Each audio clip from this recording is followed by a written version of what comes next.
Tá, Bárbara. Gravando? Ótimo. Bom, boa tarde a todas e todas, todos e todas. Primeiramente, eu queria desculpar pela alteração aí do meio de comunicação, né? Infelizmente, a gente não conseguiu fazer a live. Tentamos, mas não deu certo. Mas, mesmo assim, a gente está aqui via Google Meets.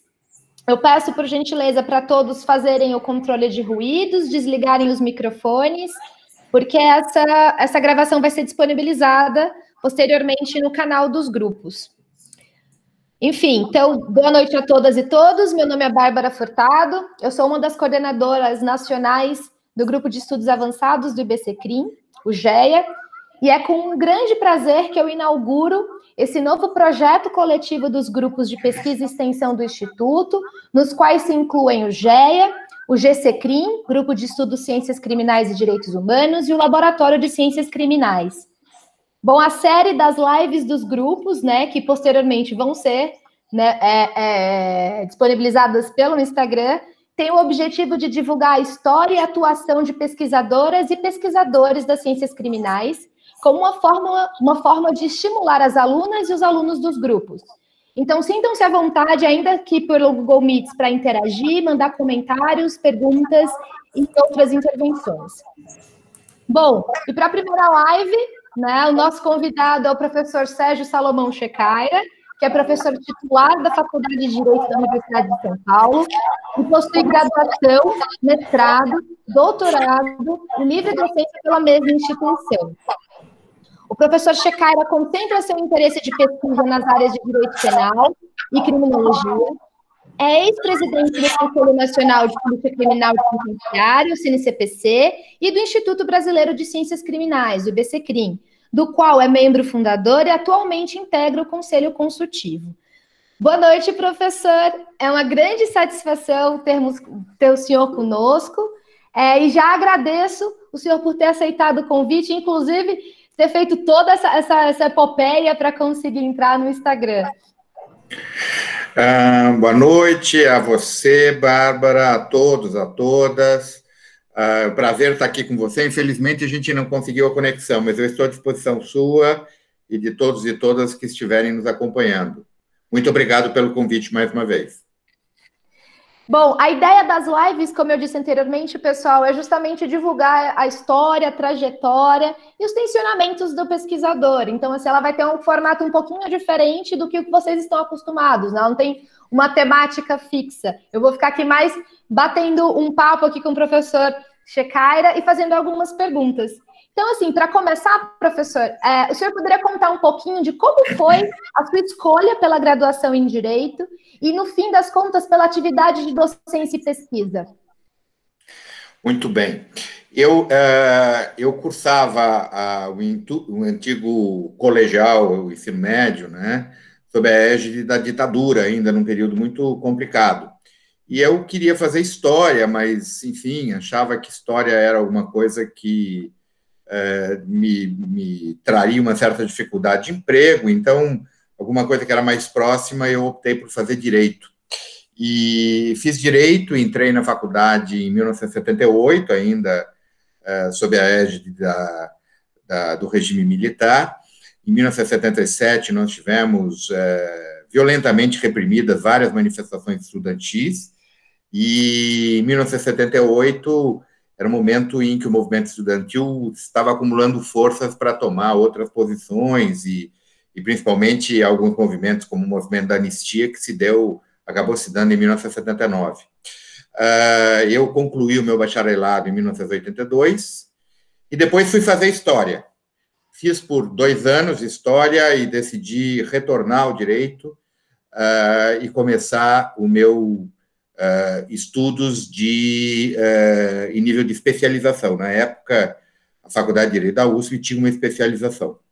E eu, então, optei pela área de Direito Público, comecei na área de Direito Público, e lá conheci um professor que me influenciou muito, que era o Antônio Luiz Chaves Camargo, que foi meu orientador posteriormente. E eu fui, daí, o primeiro orientando do professor Chaves Camargo, que estava abrindo vagas. Eu fui o primeiro mestre que ele formou, o primeiro doutor que ele formou, fui o primeiro livre-docente oriundo da orientação dele, e o primeiro titular. Depois vieram outros, como o professor Renato Silveira, a professora Anelisa, a professora Alamiro, mas o fundamental é que, digamos assim, eu era uma espécie de inaugurador, de decano desse movimento, né? Mas o meu estudo em direito penal foi um mero acidente. No 5º ano da faculdade, eu fiz a área de direito privado e fui advogar na área de direito privado. E aí eu tive um colega, um amigo, que era sócio no meu escritório, que saiu do escritório e deixou os clientes de direito penal aos cuidados do escritório, o que significava dizer que eu tinha que cuidar desses clientes. E aí eu peguei, gostei e nunca mais parei de estudar direito penal. Foi um pouco que, por acidente, que eu entrei na área no estudo de direito penal.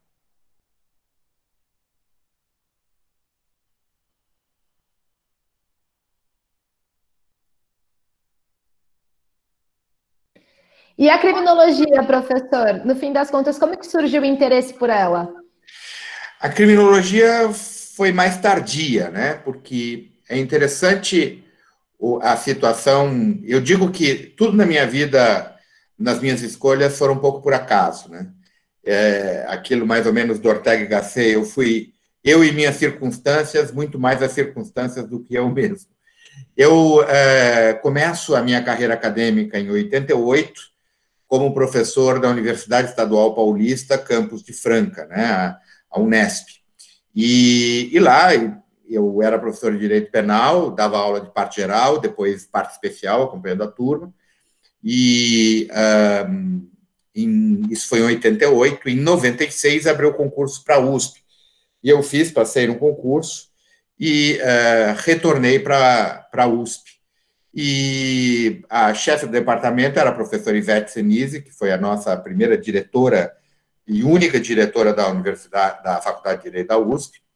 E a professora Ivete, eu entro em agosto de 96 na USP como professor, e a professora Ivete, então, me solicita que eu assumisse uma disciplina de criminologia, que era uma disciplina que eu nunca tinha lecionado e confesso que até então nunca tinha estudado.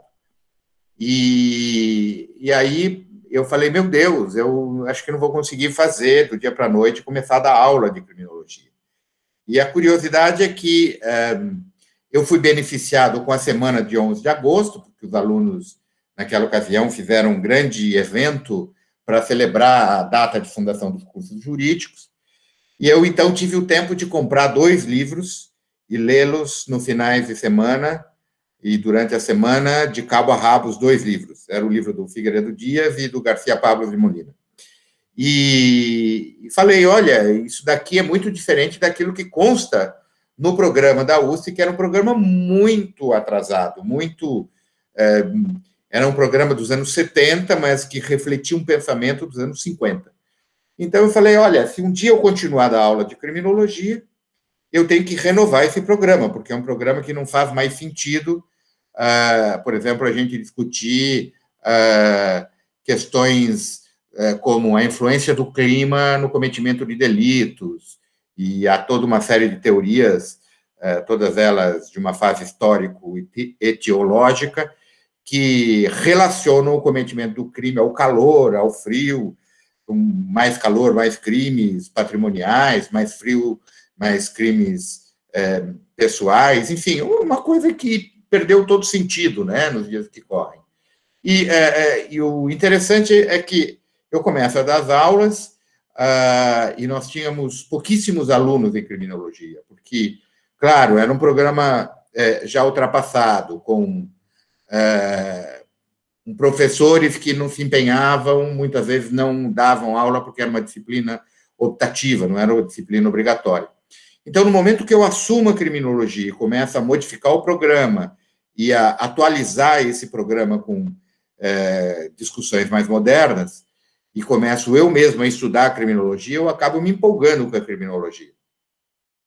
E aí, eu que nesse período já era doutor, resolvo optar em fazer a minha livre docência na área de criminologia. e isto cria uma resistência no departamento, porque o departamento, num certo sentido, era muito conservador, queria que só se discutisse a dogmática penal. E eu era uma pessoa que já tinha feito o meu mestrado e doutorado na dogmática, tinha até então 4 livros publicados, todos na área de dogmática, e resolvo modificar totalmente o meu estudo, meu objeto de estudo, e escrever um livro em criminologia.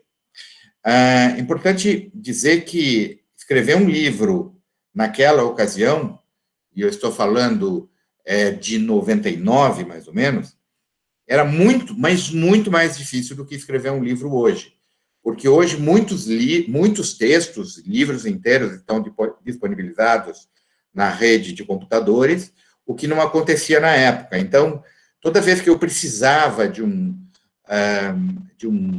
livro, eu era obrigado a entrar no site da Amazon, comprar o livro, esperar o envio, às vezes demorava 1, 2 meses, daí eu começava a ler o livro, né, normalmente em outros idiomas.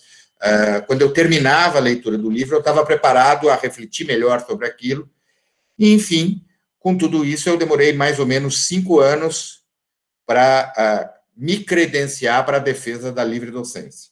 Ou seja, entre mais ou menos final de 98 e início de 99, eu começo a estudar criminologia sistematicamente. Foram 5 anos de estudo e 5 anos para escrever o livro, e eu entrego, então, um livro para a congregação da Faculdade de Direito. E, em 2004, eu defendo a minha tese de criminologia.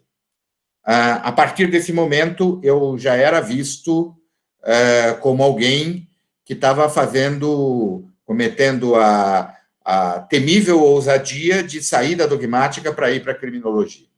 Defendo a minha tese de criminologia e passo a ser reconhecido pela primeira vez ali como, aspas, um criminólogo. Mas ainda era fundamental criar a área de criminologia, porque na Faculdade de Direito só existiam 2 áreas dentro do nosso departamento: medicina forense e direito penal, dogmática penal.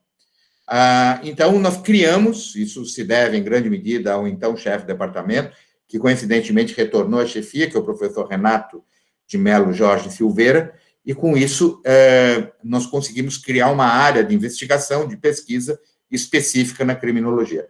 Portanto, foi um longo processo de criminologia. E hoje, ainda que eu escreva eventualmente sobre temas de dogmática, sobre política criminal, os meus esforços de pesquisa estão concentrados na área de criminologia. Professor, o senhor expôs um pouquinho de como é que era esse cenário da criminologia, e como eram as produções, então, acadêmicas? Quando o senhor começou a sentir que a criminologia deu uma guinada em produção científica no Brasil?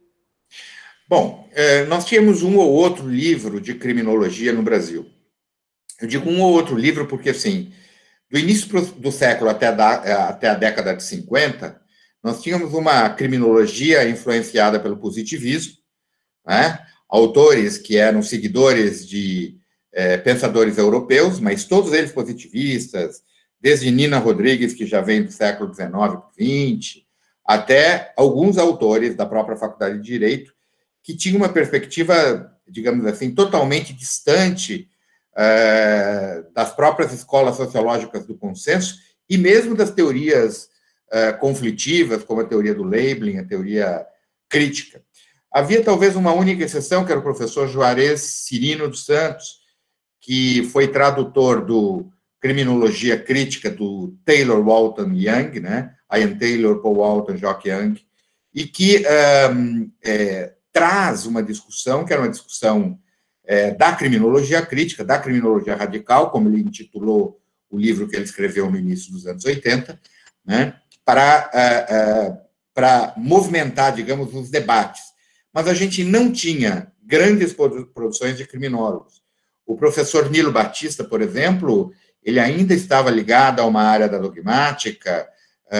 Os professores do nosso departamento na Faculdade de Direito, professor Miguel, professor Chaves, professor Ivete, professor Greco, eram todos da área dogmática. Nós não tínhamos uma única produção em criminologia, e o próprio Brasil não tinha essa produção. Eu acho que aqui nós temos a convergência de uma quer dizer, algumas coincidências, né? A primeira delas, eu ser encarregado de ministrar criminologia na Faculdade de Direito e o que me obrigava a estudar criminologia. A segunda coisa foi eu ter um outro companheiro de, digamos assim, de viagem, que era o professor Alvino. E a terceira coincidência é o nascimento do IBCCRIM, porque eu estou falando mais ou menos da fundação do IBCCRIM como Instituto Brasileiro de Ciências Criminais, e ciências criminais compreende o direito penal, o processo penal, a dogmática, enfim, a política criminal e a criminologia, mas nós não tínhamos efetivamente uma revista de ciências criminais, porque a revista era uma revista de ciência penal, embora tivesse o nome de ciências criminais. Então, eu propus ao desembargador Alberto Silva Franco, que é o presidente de honra do IBCCRIM, para que nós criássemos efetivamente ciências criminais, que a gente criasse uma área de história do direito, de sociologia criminal, de psicologia criminal, enfim, áreas que seriam não especificamente dogmáticas, mas que permitisse criar aquele universo mais global das ciências criminais. E assim foi feito, né? Em função dessa proposta, a Revista Brasileira de Ciências Criminais vai saindo, vai deixando de ser uma revista de ciência penal no sentido estrito e passa a ser uma revista com uma perspectiva mais ampla. E com isso, nós criamos cursos de ciências criminais, nós levamos um projeto num curso de especialização por muitos anos, mais de 10, na Universidade Federal do Amazonas. Nós criamos um convênio com a Universidade Federal do Amazonas e vários colegas do IBCCRIM e do departamento iam todo ano para Manaus para lecionar lá. Foi feito um convênio com a chamada Fundação Solimões da Universidade Federal e nós ministrávamos um curso de especialização. E foi nesse período que eu e o professor Alvino começamos a uma produção mais acentuada. Primeiro, eu escrevendo sobre o assunto e ele escrevendo sobre o assunto. Depois, nós escrevendo juntos com os nossos alunos. Portanto, nós passamos a publicar alguns, além de artigos, 3 livros ao longo dos anos, que eram livros coletivos, nós e os nossos alunos, e cada um de uma maneira. Então, por exemplo, tem um livro que foca na história da criminologia brasileira, tem outro livro que discute alguns problemas que nós vivenciávamos na época, outro mais recente, que a gente fala sobre novas perspectivas de criminologia, que foi o último que ele pôde participar. Enfim, nós tivemos aqui um grande empreendimento aqui, coletivo, a partir da criminologia. E aí eu também passo a participar de congressos de criminologia, a falar nos congressos sobre criminologia, e a criminologia passa a ser, num prazo de 20 anos, ela deixa de ser alguma coisa escrita por 2 ou 3 pensadores e passa a ser uma coisa mais, digamos assim, popular. E, para que se tenha uma ideia, Bárbara, a Faculdade de Direito da USP, ela sai de 2 semestres de criminologia, um de criminologia clínica e outro de criminologia sociológica, para 5 ou 6 áreas oferecidas na sub-área de criminologia. Portanto, a gente tem uma diversidade, né? Nós temos uma criminologia do consenso, uma criminologia clínica, 2 criminologias de conflito, uma seria a mais tradicional criminologia crítica, outra uma criminologia pós-moderna, nós temos a política criminal na pós-modernidade, ou seja, a gente foi criando áreas, criando disciplinas nessa área, que hoje a gente tem, mais do que qualquer universidade brasileira, a oferta de muitas disciplinas na área da criminologia. Eu ainda dou aula de direito penal, né? Mas dou porque gosto também do direito penal. Então, eu me divido um pouco entre direito penal e criminologia. Perfeito, professor. E num cenário um pouco mais amplo, do ponto de vista dos programas pedagógicos das universidades, como é que o senhor avalia que a criminologia vai hoje em dia? Principalmente, pode ser tanto aqui no Brasil como no exterior, né? Que é uma diferença bastante grande. Bom, eu acho que, assim, primeira coisa que a criminologia é estudada de uma forma diferente no mundo, né? Em alguns poucos países, nós temos uma faculdade de criminologia. É o caso de Portugal, por exemplo. Portugal tem a Universidade do Porto, que é uma universidade que tem um curso específico de criminologia. Em alguns outros países, a criminologia é estudado como um apêndice do direito. Em outros, como um apêndice da sociologia, das ciências sociais. Nós nos incluímos nessa situação que a criminologia está no curso de direito, né? É verdade que agora, muito recentemente, a gente não tem como avaliar ainda isso, a Universidade do Paraná criou um curso de criminologia, o primeiro curso criado, mas ainda não implementado. É possível que comece agora no meio do ano, que seria um curso de 3 anos, mas é que nós, normalmente, quando pensamos num curso, nós pensamos numa profissão associada ao curso. Em Portugal, por exemplo, existe a profissão do criminólogo. Quando a pessoa se forma em criminologia, ele abre um grande espaço de concursos públicos na área do sistema de controle punitivo. Então, por exemplo, há concursos públicos da polícia, há concursos públicos no Ministério Público. Portanto, a gente tem na polícia e na magistratura, lembrando que o Ministério Público é parte da magistratura em Portugal, na magistratura e no Ministério Público a gente tem essa área interdisciplinar da criminologia. Então, a pessoa que tem uma formação em criminologia é como se ele tivesse um pouco de serviço social, um pouco de psicologia, um pouco de direito e apto a trabalhar com o sistema de justiça como um todo. Isso é totalmente diferente do Brasil. Então, a criminologia, ainda que nós tenhamos, por exemplo, alguns concursos públicos que têm criminologia e tal, a criminologia fica uma área auxiliar, no sentido de que é uma área não obrigatória na maior parte das faculdades, né? E que, dentro de um contexto mais tradicional, é subsidiário, não é uma coisa tão relevante quanto o próprio direito penal. O que é uma pena, porque a crítica ao direito penal nem sempre é uma crítica que se pode fazer internamente. Muitas vezes é necessário fazer uma crítica externa ao direito penal, externa à dogmática penal. A dogmática penal compreende uma crítica que vem de fora, e essa crítica que vem de fora, ela seja da criminologia, seja da política criminal. Por isso, a gente fala em ciências integradas, né, entre direito penal, criminologia, política criminal. A USP, por exemplo, tem muitas disciplinas oferecidas, há uma área de pesquisa na pós-graduação, portanto, nós temos, neste momento, 2 professores que orientam exclusivamente em mestrado e doutorado em criminologia, o que não acontece em lugar nenhum no mundo. Portanto, as nossas teses, nós temos uma produção muito grande de tese. De outra parte, eu diria que, além dessa, digamos assim, dessa produção teórica, nós temos algumas intervenções que são feitas no plano prático.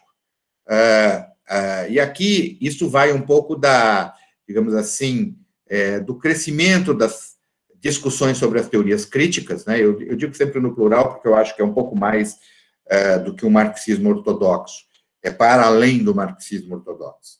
E essas teorias críticas, elas foram criando um debate a partir do pensamento original de Marx, né, uma das teses sobre o Feuerbach, que não basta a gente conhecer a realidade, que os filósofos já cansaram de interpretar a realidade, que agora cabe transformá-la. Então, nós estaríamos implementando um conceito de praxis. E aí a gente tem, nessa praxis, uma intervenção na área de criminologia. A gente pode citar alguns institutos, como o Instituto Carioca de Criminologia, que, capitaneado pelo professor Nilo e professora Vera Batista, do Rio de Janeiro, tem dado contributos significativos, por exemplo, na produção intelectual, na tradução de livros, na publicação de obras. Portanto, é alguém que tem uma divulgação extremamente relevante nessa produção científica. Nós temos outros tantos, né, como o NUSOL, na PUC, que é o Núcleo de Solidariedade Libertária, encarregado pelo professor Edson Passetti, fundado pelo professor Edson Passetti, mas que tem inúmeros inúmeros seguidores, né? E que sempre tem feito produções muito interessantes, inclusive com um boletim virtual, que é um boletim muito ativo, que discute, por exemplo, as ideias abolicionistas fundamentalmente. Nós temos o ICP no Paraná, temos outros, em Brasília, o Instituto Candango de Criminologia, no Nordeste, outros, né, no Rio Grande do Sul também, que tem um debate sobre criminologia, mas eu ouso dizer que a mais relevante, a produção mais relevante de criminologia está no Instituto Brasileiro de Ciências Criminais, por várias razões. Primeiro, porque tem uma revista que é Qualizar 1, que é a melhor revista do Brasil, na área de direito penal de ciências criminais, que é a Revista Brasileira de Ciências Criminais. Tem um boletim que está no número 331, que é um boletim que tem 331 meses de produção, inclusive com criminologia. Tem revistas eletrônicas, tem seminários que sempre tem 1/3 da temática que são fora da área de direito penal econômico e direito penal, dogmática penal mais específica, que são áreas da geografia criminal, da sociologia criminal, da criminologia, da história da criminologia. Portanto, 1/3 da produção do seminário é fora do direito penal, da dogmática penal, o que é bastante. E se não bastasse tudo isso, nós temos uma intervenção com o nosso núcleo de atuação política, que é uma atuação essencialmente produtora de conhecimento nas áreas de dogmática. Por exemplo, o IBCCRIM é parte da Plataforma Brasileira da Política de Drogas e, portanto, discute drogas. Eu mesmo, pelo IBCCRIM, editei um livro de criminologia ligado à área de drogas. Eu tive vários seminários que tivemos participação de professores nacionais e estrangeiros específicos na área de criminologia. Eu cito, talvez, uma referência que é histórica, que aconteceu em 1998, de lá se vão muitos anos. Eu estava no meu último mês do mandato de presidente do IBCCRIM, e nós fizemos um seminário sobre abolicionismo penal. Então, dentre os 4 maiores abolicionistas do mundo, 3 já falecidos, né, todos eles vieram ao IBCCRIM, vieram à PUC, porque foi feito com o núcleo de pós-graduação da PUC. Nós fizemos um seminário com Nils Christ, Thomas Mathiesen, Luc Husman, esses 3 eram vivos, e o Sebastian Scherer, que há poucos dias atrás fez uma fala numa live aqui no IBCCRIM, portanto, no GEA. Portanto, desde 98, nós temos uma luta para implementar as discussões no IBCCRIM, seja do caráter científico, seja na intervenção minimizadora das punições, né? Quer dizer, na intervenção, na atuação. Então, quando o IBCCRIM promove uma ação, ou entra como amicus curiae, né? Ele está fazendo, basicamente, uma política, né? Uma política de implementar o conhecimento criminológico em alternativas de participação de política num sentido mais amplo da palavra. Portanto, a gente, de certa forma, tem a teoria e tem a prática, né? A gente está com aquilo que o Marx, e principalmente os seus seguidores, né, e particularmente Antônio Gramsci, chamariam de praxis, né? A implementação de uma política a partir de uma teoria. A teoria nós já conseguimos formular. Então, se nós olharmos para a criminologia hoje, nós temos inúmeros livros de criminologia. E não ficamos mais como ficávamos no início dos anos 80, com um outro livro, que eram dos seus, digamos assim, dos precursores. Por exemplo, do Juarez Firino dos Santos, que escreveu o seu livro, uma obra clássica, Criminologia Radical. Quer dizer, nós não mais nos restringimos a esses poucos pensadores. Nós temos um grupo de pensadores que escrevem sobre temas de criminologia. Eu tenho muitos orientandos que já escreveram sobre criminologia. O professor Alvino, muitos. O professor Dieter, da Faculdade de Direito, idem. O Portanto, a gente tem muita gente escrevendo e produzindo criminologia. Professor, diante dessa relação tão firme, aliás, tão íntima com a praxis que o criminólogo tem que ter, né? O estudante de criminologia, senão, a meu ver, não faz sentido, né? Pesquisar criminologia sem essa relação com a praxis, até para uma ferramenta metodológica mesmo, que é usada na criminologia. Como que o senhor vê? Será que existe talvez um dever ético do criminólogo se posicionar no mundo atual diante, por exemplo, a pandemia do Covid e o desgoverno político que o Brasil vem vivendo? O senhor acha? Bárbara, eu acho que não é um dever ético do criminólogo, é um dever ético também do criminólogo. O advogado tem que ter esse dever ético, o jurista, no sentido mais amplo, tem esse dever ético. Nós temos que ser críticos. Em geral, eu sou crítico dos governos, mas, particularmente, a crítica ao governo federal atual é uma crítica que não precisa ter grande reflexão para ser muito crítico ao governo federal. Quer dizer, nós precisamos compreender pouco de política para fazer a crítica, né? Até aquelas pessoas mais conservadoras já que votaram no presidente Bolsonaro por oposição à candidatura do PT, porque não queriam mais uma renovação de um mandato do PT, etc., já estão muito arrependidas em relação a isso, por tudo aquilo que a gente está presenciando no Brasil. Portanto, eu acho que a gente tem uma responsabilidade social muito grande. Eu sempre digo que nós, quando nos tornamos juristas, muitas vezes pela formação positivista tradicional, esta formação tende a ser mais conservadora. A gente tende a olhar a lei sem ver o que está por trás da lei.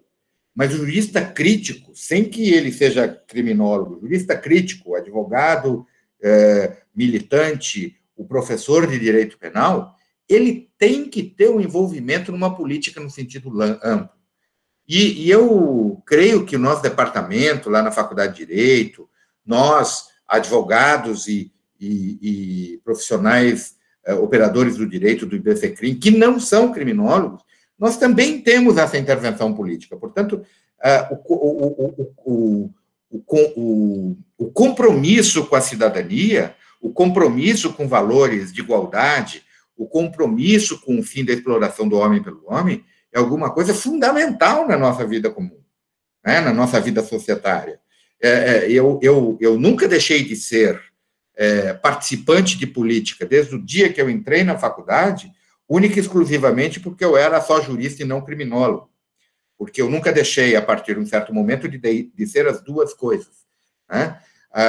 Eu quero pontuar que o meu mestrado, o meu doutorado, a minha livre-docência, a minha titularidade e todos os 11 livros que eu escrevi, sem prejuízo dos diversos livros que eu participei como coordenador, como organizador ou como autor de capítulos, todos eles, sem exceção nenhuma, têm uma lógica de defesa de valores do Estado Democrático de Direito. Se você olhar a minha produção, você vai encontrar isso. Você vai encontrar, quando eu escrevo o meu mestrado, que é uma obra bastante singela, à vista de hoje, não é? Que eu era crítico da prisão e escrevi sobre a prestação de serviço à comunidade. Eu era crítico do capitalismo e escrevi uma tese para punir as empresas. Eu compreendia que a gente precisava dar um passo a mais nas pesquisas da criminologia e, ao invés de ser um repetidor, um tradutor, no mau sentido da palavra, de pura e simplesmente reproduzir pensamentos europeus, eu escrevi um livro de criminologia que é a visão de um pensador do sul global. Alguém que discute, por exemplo, a criminologia a partir das obras de Machado de Assis, né, de Aloysio de Azevedo, porque estas obras têm criminologia. Elas estão ali. Depois, Monteiro Lobato tem criminologia, uma criminologia racista. Está ali na minha obra.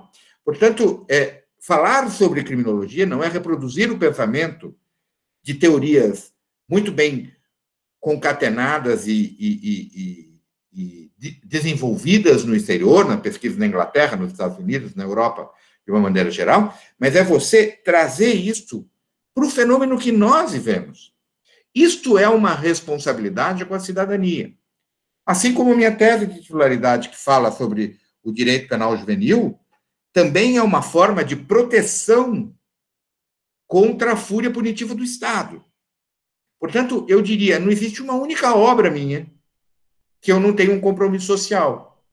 É claro que quem escreve uma obra de pesquisa, talvez ele tenha um alcance maior no convencimento de pessoas, na formação de compreensões, porque ele está ligado, primeiro, à pesquisa, depois ao ensino, à docência, ao convencimento das pessoas, embora eu nunca tenha dito qualquer coisa para convencer ninguém. Eu digo porque eu acredito naquilo que eu digo. Né? Se eu convenço ou não, eu fico feliz se alguém tiver mudado a opinião. Ser um defensor da pena de morte e deixar de sê-lo. Ser um defensor de maior punição e deixar de ser. Lutar por um direito penal mínimo. Defender em algumas áreas e situações um abolicionismo do sistema punitivo. Né? No momento que, por exemplo, a gente consegue, em alguns países, inclusive nos Estados Unidos, não ter a punição para usuários de cannabis, nós somos abolicionistas.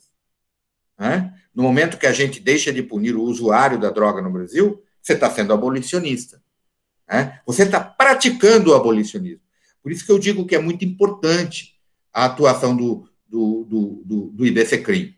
Porque o IBCCRIM, por exemplo, é amicus curiae numa ação promovida numa DPF promovida junto ao Supremo Tribunal Federal, que defende a libertação daquelas pessoas que estão em cárcere com Covid. Né? Ou seja, nós estamos sendo abolicionistas do cárcere em concreto. Talvez não sejamos de uma forma mais ampla, porque isso não é possível nos dias de hoje, mas somos pontualmente abolicionistas. E essa é uma conquista que se consegue dia a dia, momento a momento, caso a caso. Né? Eu, quando defendi minha tese de direito penal juvenil, eu claramente negava a admitir a possibilidade de ter um aumento das medidas socioeducativas, uma ampliação temporal das medidas socioeducativas. E explicava por quê. Eu estava sendo abolicionista. Né? Então, pensar no futuro e olhar para o horizonte, ver que esse horizonte, em alguma medida, está próximo em algumas áreas, é você ter a ética da responsabilidade, de um lado, ver que isso é o que é possível fazer, né?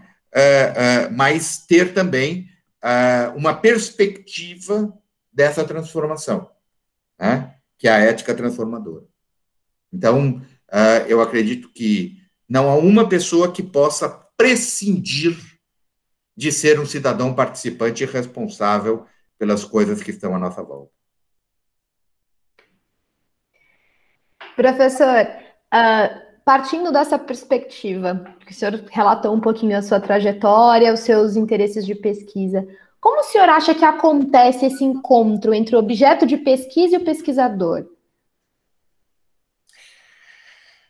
Às vezes acontece por acaso, às vezes acontece por sugestão de outros, por um insight.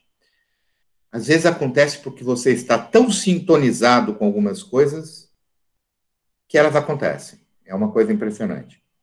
Eu vou te dar um exemplo. Lá se vão muitos anos, eu fazia o meu mestrado, e o professor Chaves Camargo promoveu uma discussão no Instituto Goethe com 2 ou 3 professores alemães, e era uma discussão sobre, eu me lembro até hoje, o título era Violência, um crime legal. E ele discutia violência institucional na sociedade. E nós tínhamos alguns professores estrangeiros, alguns nacionais, dentre eles a Maria Amélia Telles, a Amelinha, que depois eu tive o prazer de ser advogado dela na luta contra Bárbaro torturador hoje já falecido, que é o guru do presidente Bolsonaro, para você ver. E eu me lembro que, quando eu olhei o currículo, a apresentação dos professores estrangeiros, um deles era responsável por uma discussão no Instituto Max Planck, na Alemanha, né, em Freiburg, sobre as políticas europeias de prestação de serviço à comunidade. E quando eu estiquei o olho para essa coisa, eu escrevendo sobre prestação de serviço à comunidade, e escrever uma tese na época era muito difícil, era muito comum, quando você ia escrever uma tese, você viajar para o estrangeiro, porque você não tinha material aqui.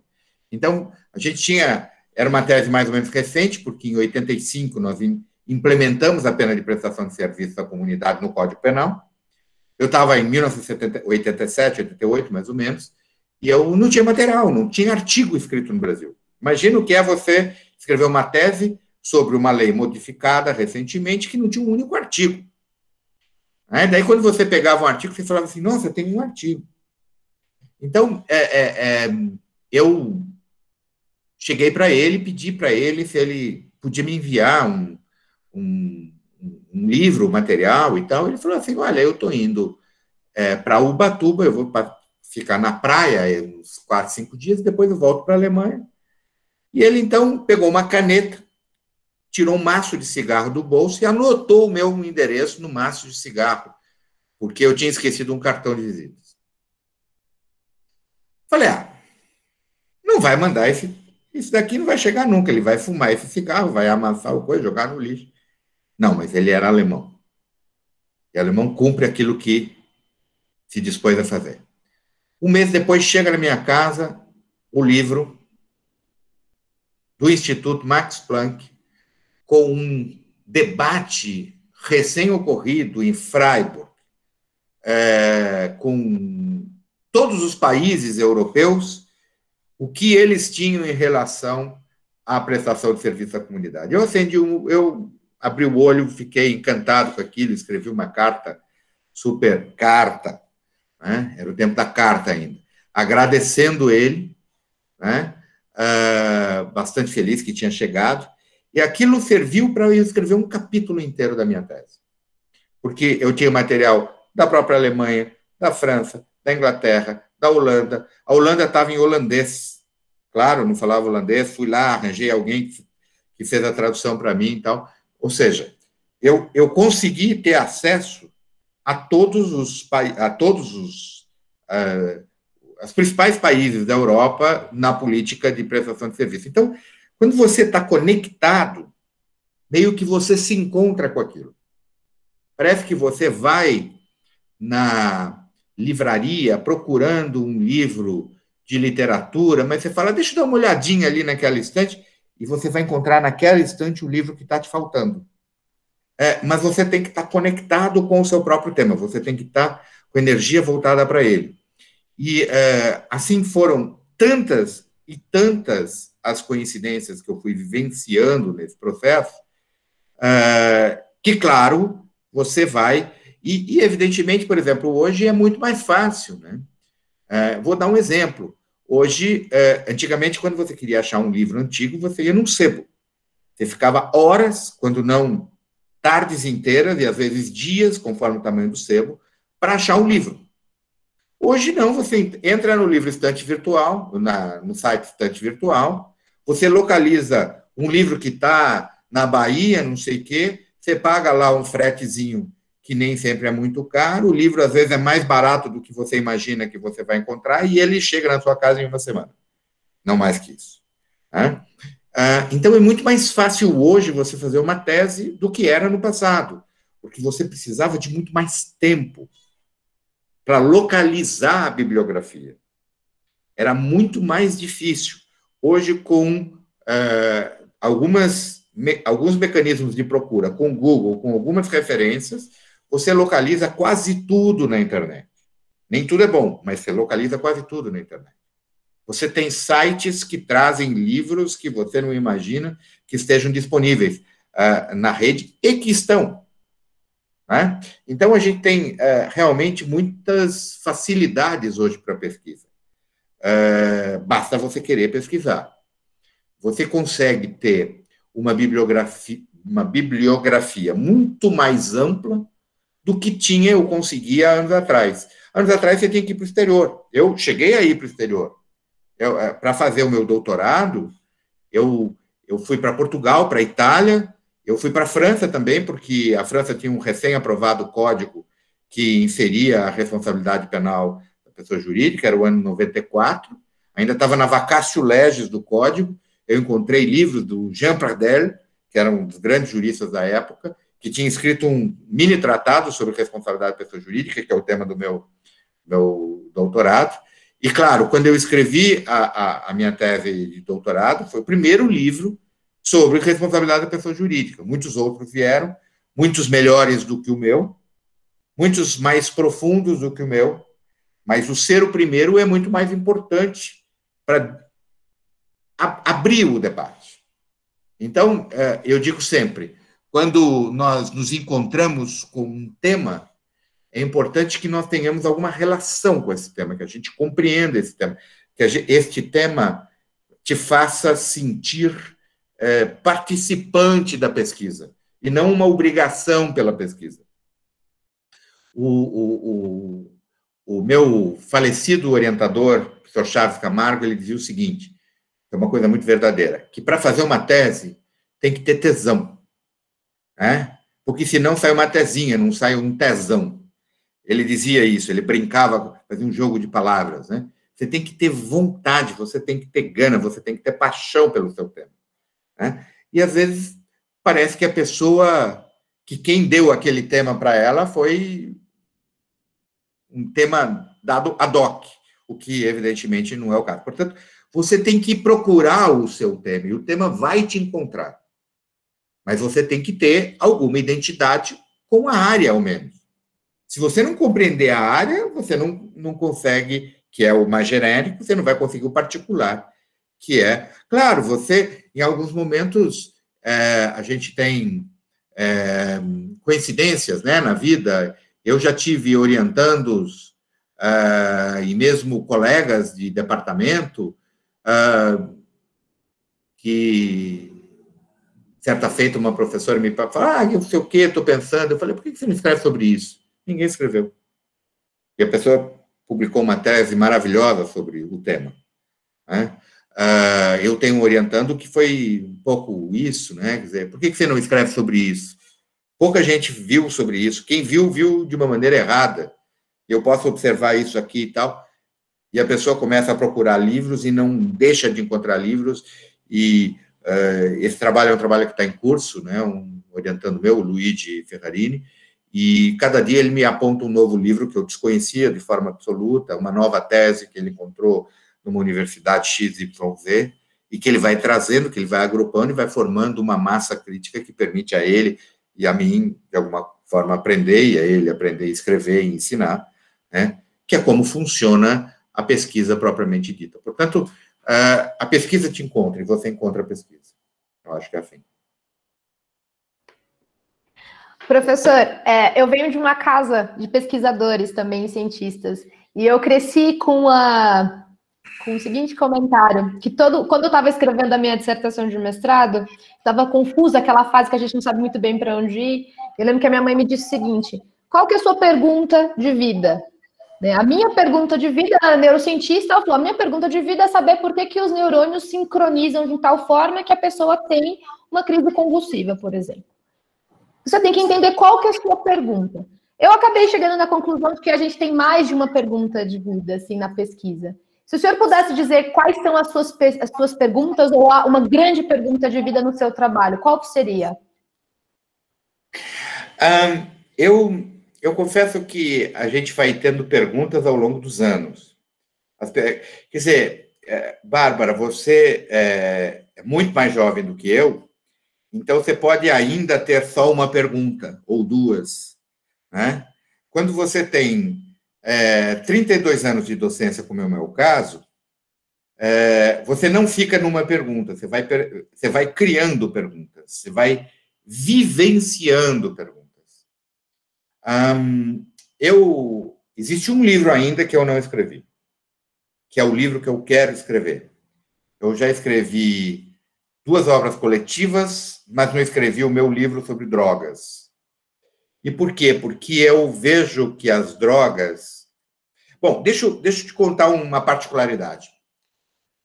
Quando eu fazia universidade, isto era, inclusive, quando eu fui diretor do Centro Acadêmico de Agosto, em 1980, portanto, são nada aí, 40 anos. Há 40 anos atrás, algumas pessoas queriam colocar nas cartas-programas do movimento estudantil, da UE, da UNE, dos centros acadêmicos, a discussão das drogas. E eu era totalmente contrário. Veja que coisa interessante. Eu era totalmente contrário porque eu entendia que, naquele momento, você tinha coisas mais relevantes do que discutir um tema que, a meu juízo, à época, era lateral. Por exemplo, acabar com a ditadura. A ditadura, no Brasil, ela não foi genocida como foi na Argentina ou no Chile. Mas ela foi homicida. A escala foi menor, mas o fechamento intelectual foi brutal. Eu só te posiciono que, em 1979, existia censura nos filmes. Um dos filmes censurados era o clássico de Sergei Eisenstein, Encoraçado Potemkin, uma obra da década de 20, 1925. Essa obra, que é uma obra, não existe qualquer lista de 10 maiores filmes de todos os tempos que não coloque o Encoraçado em Potemkin na obra, nos 10 maiores filmes de todos os tempos, nessa lista. E é muito interessante porque você muda, crítico de arte, artista, todos dizem que Encoraçado Potemkin é uma obra de referência. Pois bem, essa obra era proibida no Brasil. Por quê? Porque era coisa de comunista. Em 1979, nós temos a anistia e o fim da censura. Eu fiquei 2 anos na universidade lutando por isso. A anistia não foi ampla, o fim da censura, pelo menos, permitia a gente ter acesso a algumas coisas, embora algumas obras tenham sido censuradas após o fim da censura. Je vous salue Marie, por exemplo, foi censurado depois de 79. Mas eles eliminaram a censura política. Permaneceu uma censura de costumes, que é algo que, no limite, só vai ser eliminado totalmente em 1988. Portanto, entre 79 e 88, uma censura exclusivamente política não existia mais.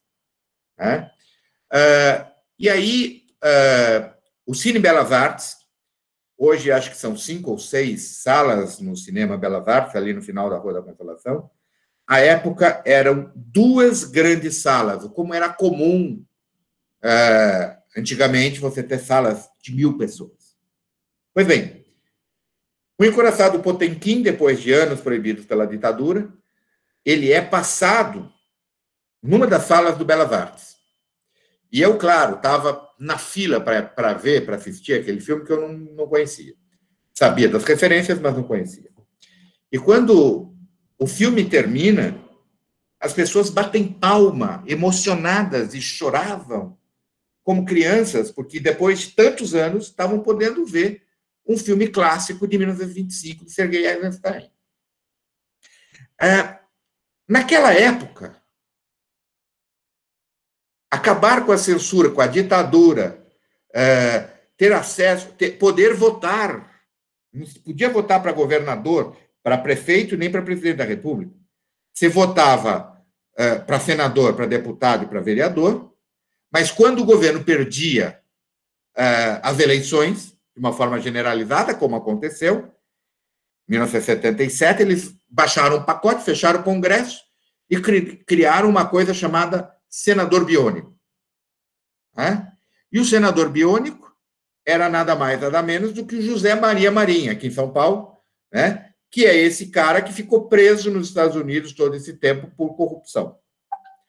Então, apenas mostrando que a ditadura era ditadura, não é aquela polêmica que certa feita aconteceu, né, pela Folha de São Paulo, que dizia que nós estávamos numa dita branda. Não, era uma dita dura, dura mesmo. E eu queria deixar bem claro, né, que essa luta era uma luta, naquele momento, mais relevante na minha compreensão. Pois bem, passados tantos anos, o que nós passamos a identificar? Que grande parte do sofrimento humano se dá pela lei de drogas. As milhares de prisões, são centenas, são milhares. Nós temos 60 e tantos por cento das pessoas, das mulheres presas por drogas, 30 e tantos por cento, 33% dos homens presos por drogas. Nós temos milhares de pessoas nos cárceres brasileiros, muitas vezes uma pessoa preta, parda, pobre, periférica, né? Sem capacidade de pagar um bom advogado, sem conseguir ter uma investigação defensiva que permita escapar das teias da justiça, que muitas vezes é um usuário de drogas e é preso na periferia e identificado como um traficante por conta daquilo que vocês acompanham todos os dias da polícia, que agride, que violenta, que bate, que esbofeteia, que chuta. Então, quando a gente olha para esse momento no Brasil, a gente começa a compreender que, a despeito daquilo que eu pensava há tantos anos atrás, que hoje a gente tem muito sofrimento por conta da lei de drogas. E não faz mais sentido a gente ter uma punição para o usuário ou mesmo para algumas drogas até o tráfico. Por exemplo, eu sou um defensor, assim, desbragado da legalização da maconha. Legalização, não estou falando descriminalização, estou falando legalização da maconha. Então, o que isso significa? Significa o minorar sofrimentos humanos. Então, aquilo que num determinado momento não era o meu objeto não responderia à minha pergunta, neste momento passa a ser parte da minha pergunta. Né? Eu me tornei mais crítico da prisão quando eu fui presidente do Conselho Nacional de Política Criminal e Penitenciária, que é o órgão que fiscaliza as prisões no Brasil. Eu conheci prisões no Brasil inteiro. Eu fui para a penitenciária no Recife e Aníbal Bruno. Eu fui para o Presídio Central de Porto Alegre.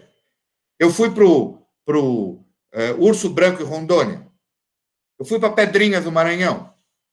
Eu fui para Papuda, em Brasília. Eu conheci presídios em São Paulo que eu não conhecia. E com isso você começa a conhecer presídios fora do Brasil. Conheci presídio em Cuba, conheci presídio na China, conheci presídio na França, conheci presídio na Espanha. Você passa a sintonizar com aquilo. E aí você diz, olha, o presídio é alguma coisa que eu tenho que minimizar de alguma forma. E minimizar a intervenção punitiva é você lutar contra a corrente. É ter aquela responsabilidade social que eu digo para que a dor seja minimizada. É assim que é. Por isso a gente vai tendo novas perguntas, novas indagações, novas demandas. E o estudo te propicia também você ter novos olhares para o mesmo fenômeno. Eu que, em algum momento, acreditei que a pena alternativa era uma coisa boa, passei a não acreditar em outro momento. Não, isso daqui é uma coisa menos importante. E hoje que a gente está em albergue domiciliar, um regime de albergado espontâneo, a gente vê o quanto é doloroso estar na prisão. Refletir sobre a prisão é mais fácil hoje do que era antes da pandemia. Porque a gente começa a sentir a angústia de estar na própria casa. E observem, eu não estou numa casa pequena. Eu estou numa casa que é uma casa em que eu vivo com bastante conforto, né? Uma casa com meu jardim, com meu quintal, quando eu estou cansado de fazer as coisas, eu vou mexer na terra, né? Não sabia muito, mas estou aprendendo. Plantei aqui, plantei acolá, colhi ali, cortei a grama, né? E assim é. Mas nada disso resolve o problema da angústia da prisão. Então, às vezes, nós aprendemos com a existência. A existência é um caminho do aprendizado. Eu nunca imaginei que eu fosse sentir na pele a vida de um albergado domiciliar, como eu sou. Né? Sou grupo de risco, estou em quarentena, estou permanecendo em casa, pouca gente vem me ver, né? Pouquíssima. Eu saio pouco, estritamente o necessário. Em 90 e tantos dias, saí 2 vezes para ir ao escritório pegar livros. Estou em casa. É assim. A gente vai mudando a pergunta e mudando as indagações, não só existenciais, mas indagações da pesquisa. Isso é parte do sistema. Professor, aproveitando a reflexão sobre as prisões, o senhor podia contar um pouquinho como é que foi a fundação do IBCCRIM, que o senhor presenciou naquela época? Como é que foi o impacto do massacre do Carandiru e como é que foi a iniciativa de montar o IBCCRIM? Bom, nós temos o massacre do Carandiru às vésperas de uma eleição para governador. E o que causou... Na época, se votava no dia 15 de novembro. E o que causou a maior perplexidade nos juristas humanistas daquela época é que, ao contrário do que se imaginava com o massacre do Carandiru, né, aquela ideia que a gente tem baseado no nosso pensamento de que todos ficariam perplexos com esse massacre, nós tivemos passeata de apoio ao massacre do Carandiru. Sabe lá o que é isso? As pessoas saírem dizendo assim, não, é isso mesmo, vamos matar mais. E aquilo criou em 2 pessoas, que são os nossos precursores, né? Nós tivéssemos nos Estados Unidos, a gente diria os pais da pátria, né? Aqueles que foram responsáveis por tomar a iniciativa, que eram Alberto Silva Franco e Luiz Flávio Gomes, recém-falecido. Luiz Flávio estava na França e há um encontro do Alberto com o Luiz Flávio em Pau, no sul da França. E, entre um vinho e outro, eles resolveram voltar ao Brasil com um projeto, que era criar um instituto que não existia, que era o Instituto Brasileiro de Ciências Criminais. Observe, Bárbara, que nós tivemos muitas revistas que eram, em torno delas, que se aglutinavam os penalistas, né? Nós tivemos a revista Ciência Penal, que ficou aos cuidados do Heleno Fragoso, professor carioca, depois veio para uma fase paulista, aos cuidados do professor Miguel Reale, professor Ricardo Antunes Andreucci, mas que toda vez que acontecia algum problema, ou que falecesse o Heleno, como aconteceu, ou que houvesse um desinteresse por alguma razão, ou porque razões políticas absorviam mais do que uma razão científica, o que acontecia? A revista se perdia. Então, a lógica era, primeiro, criar um instituto que fosse político, de oposição àquilo que estava acontecendo no Brasil, que as pessoas matavam presos indefesos, e o público e a população aplaudia, e, de outra parte, criar alguma coisa que fosse minimamente tivesse um cientificismo.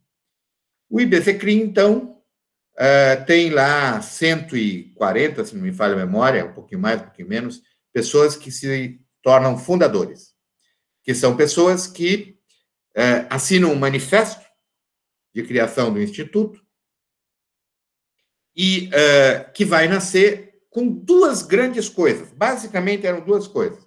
Um boletim mensal e uma revista trimestral. Era, então, trimestral. A revista era... o nome da revista era patenteado pela Revista dos Tribunais, pela editora Revista dos Tribunais, que tinha também o controle de todas as revistas das diferentes áreas. Revista de Direito Processual, Revista de Direito Tributário, Revista de Processual Civil, Direito Civil. E, na época, se lia muito mais do que se lê hoje com revistas. E todas elas, claro, eram impressas. Não existia nada que não fosse impresso. E outra parte, um boletim, que era o órgão de manifestação das opiniões políticas e, quiçá, até jurídicas, mas não era o fundamental. Para que se tenha uma ideia, o boletim, o primeiro boletim, tinha 8 páginas. E ele era diagramado na mão por um desembargador já falecido, que foi o primeiro diretor do boletim, um dos primeiros responsáveis pelo boletim. Então, o presidente era Luiz Flávio Gomes, o diretor da revista, que eram os 2 cargos importantes, era o Alberto Silva Franco. E aí tinha uma diretoria com grandes nomes, com pessoas importantes, professor Magalhães, então ainda não era titular da USP do processo, era da diretoria, algumas pessoas assim de amplo trânsito no Ministério Público, na magistratura, na advocacia, etc. E alugamos um pequeno imóvel de 33 metros na rua Tabatinguera, onde é a sede da APAMAGES, da Associação Paulista de Magistrados. Era um aluguel de uma sala com 33 metros, compramos uma mesa grande para reuniões, 12 cadeiras, se não me falha a memória, e se a reunião fosse feita com mais de 12 pessoas, a gente mandava a secretária sair da coisa, pegava a cadeira dela e sentava-se em cima da mesa dela. Era assim. Não havia espaço físico para mais de 10 pessoas, 15 pessoas. E nós nos reuníamos semanalmente para organizar o boletim, etc, etc.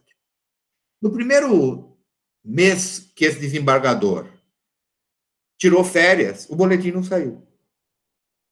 Porque atrasou, porque ele estava de férias, ele diagramava pessoalmente. Então, nós começamos a ver a necessidade de profissionalizar. A gente não pode esperar as férias do responsável pelo boletim. E aí a gente começa a ver coisas que eram coisas básicas, né? Você tem que ter um funcionário que faça aquilo.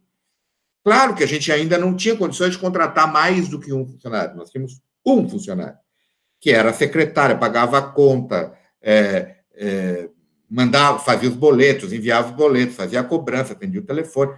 Só uma pessoa. Que era a nossa primeira funcionária, que era a Ivani, hoje ela trabalha na OAB. E com tudo isso, a gente foi levando. Fizemos convênios, cursos, começamos a ganhar um dinheirinho, compramos uma sede no segundo andar do prédio, e assim foi crescendo. No primeiro momento, ao final do primeiro ano, nós tínhamos 400 sócios. Ao final do segundo ano, nós tínhamos 1.000 sócios. E ficamos mais ou menos congelados. Eu, quando iniciei a minha gestão, a gente tinha 1.000 e poucos sócios e nós deixamos 2.500. Foi o primeiro momento que a gente saiu de São Paulo, por exemplo. E ao longo desses anos, a gente começou a agregar coisas. Por exemplo, vimos a necessidade de um seminário, fizemos o primeiro. Eram 2 dias, o seminário internacional. Os conferencistas internacionais, 4. 2 manhãs, 2 palestras cada dia, 4. E como é que funcionava? Se você falava espanhol, você pegava o seu carro, ia até o aeroporto 4 horas da manhã, pegava o professor espanhol que vinha naquele ano, botava no carro, levava para o hotel, colocava ele no quarto XY, que estava reservado, depois passava para almoçar com ele, pagava o almoço. Era assim. Não existia uma van que buscava a pessoa com um cartazinho, não. Era você que ia lá. Se tinha alguém que só falasse alemão, a mesma coisa. Alguém que falasse italiano, o italiano ia lá, alguém que falasse italiano ia lá e procurava o professor, e sempre a gente trazia um português. Então, era um espanhol, um português, normalmente, um espanhol, um português, um alemão e um italiano. Eram essas 4 conferencistas. Os primeiros 2 ou 3 seminários foram assim, feito na raça, pelas pessoas. Claro, era um grande prazer, né? Um grande prazer você jantar com essas pessoas, você aprender com essas pessoas. Eu conto sempre uma anedota que nós, certa feita, tivemos um professor que era o encarregado para a língua portuguesa do Instituto Max Planck. Então, ele falava português, mas nunca tinha saído da Alemanha, da Europa, para vir para a América do Sul. Então, esse professor, uma pessoa muito querida e tal, chegou para mim um dia, no jantar, eu sentei do lado dele e tal, ele me perguntou, tem muita cobra no Brasil? Eu falei, tem muita cobra. O Brasil é um país imenso, com muita floresta e muita cobra. Tem muita cobra em São Paulo? Eu falei, professor, aqui a gente tem que entender o seguinte, que São Paulo, ao mesmo tempo, é o nome de uma província e nome de uma cidade. Na cidade de São Paulo, tudo é urbanizado, não tem cobra. Mas nesta província tem matas. Nessas matas e campos, há cobras. Como em qualquer lugar do mundo, tem cobra. Ah, sim. Ele ia dar uma conferência em Piracicaba, né? Também.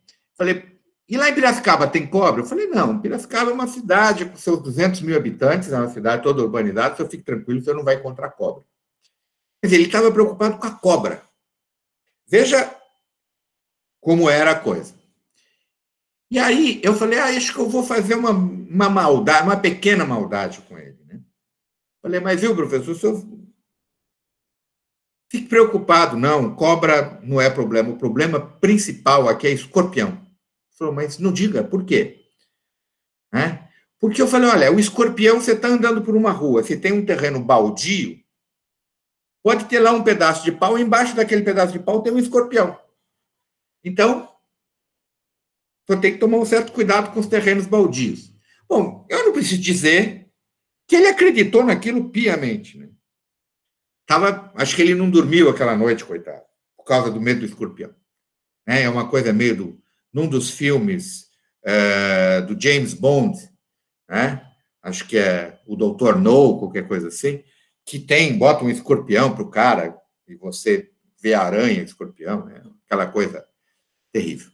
No dia seguinte, meu filho era pequeno, tinha uns 7, 8 anos nessa época, ele tinha ido para Manaus e a gente foi fazer daqueles passeios de encontro das águas e tal, e a gente parou numa tribo lá, local e tal, e tinha lá um menininho que tinha uma cobra enorme, que segurava no rabo, na boca da cobra e tal, e ele trazia a cobra na mão.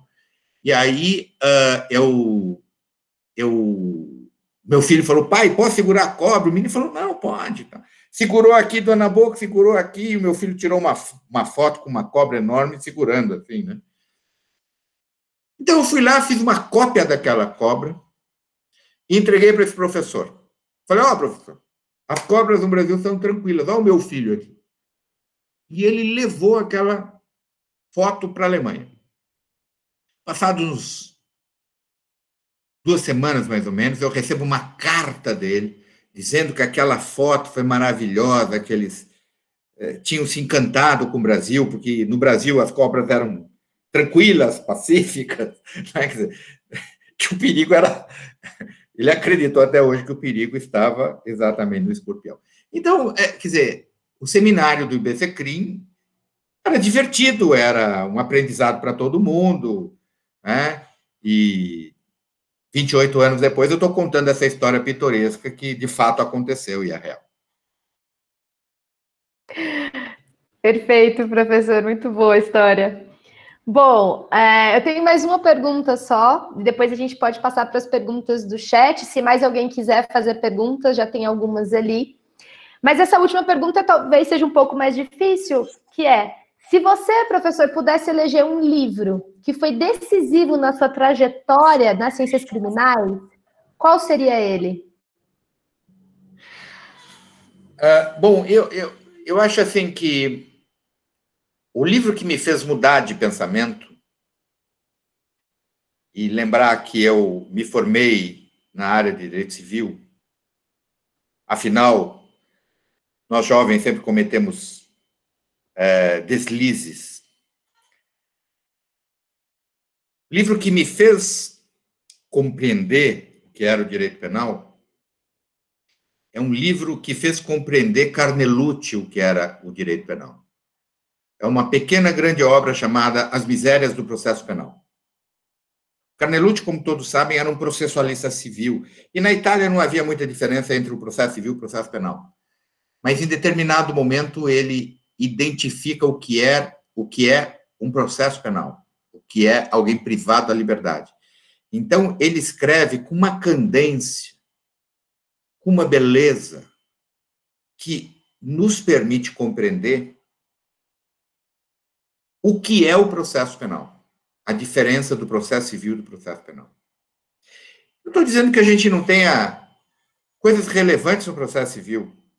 O processo civil é importante se nós estamos falando, por exemplo, de uma demanda repetitiva em relação ao acesso à justiça, e a gente tem lá uma disposição na área do processo civil, isso é importante.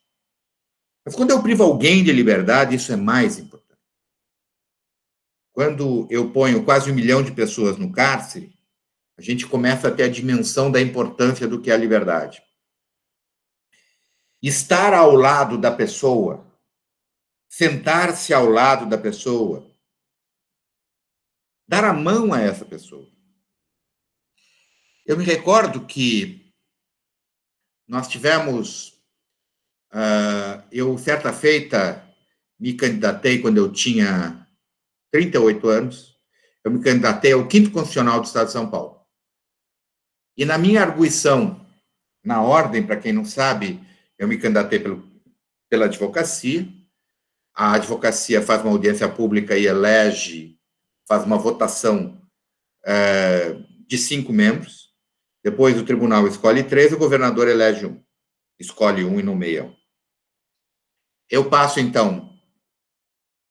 encabeço a lista como mais votado na advocacia. Depois, o tribunal me coloca em último na lista do tribunal.